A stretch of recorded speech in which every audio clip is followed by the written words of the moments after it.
అక్కినేని నాగార్జున తన రెండో ఇన్నింగ్స్ను కుబేర సినిమా ద్వారా ఘనంగా ప్రారంభించారు. ఇప్పటివరకు హీరో పాత్రలకే పరిమితమైన ఆయన ఇకపై క్యారెక్టర్ రోల్స్ చేయడానికి కూడా సిద్ధమని వెల్లడించారు.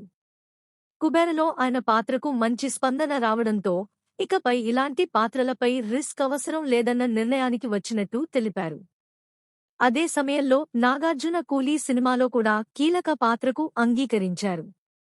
లోకేష్ కనకరాజ్ దర్శకత్వంలో సూపర్ స్టార్ రజనీకాంత్ హీరోగా రూపొందుతున్న కూలీలో నాగార్జున ప్రధాన విలన్ పాత్ర చేస్తున్నారు. ఈ విషయం ఆయన స్వయంగా కుబేర ప్రమోషనల్ ఇంటర్వ్యూలలో వెల్లడించడంతో రజనీకాంత్ ఫ్యాన్స్ అసహనం వ్యక్తం చేస్తున్నారు. చిత్రబృందం ఈ విషయాన్ని రిలీజ్ వరకు గోప్యంగా ఉంచాలని భావించగా నాగార్జున ముందుగానే చెప్పేయడంతో సోషల్ మీడియాలో విమర్శలు వెల్లువెత్తుతున్నాయి.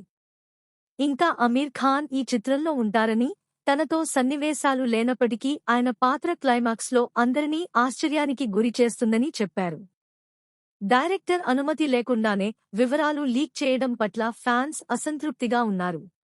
కూలీలో నాగార్జున పాత్ర 45 నిమిషాల నిడివితో రోలెక్స్ పాత్ర కంటే పవర్ఫుల్గా ఉండనుందని అక్కినేని అభిమానులు ఆశిస్తున్నారు.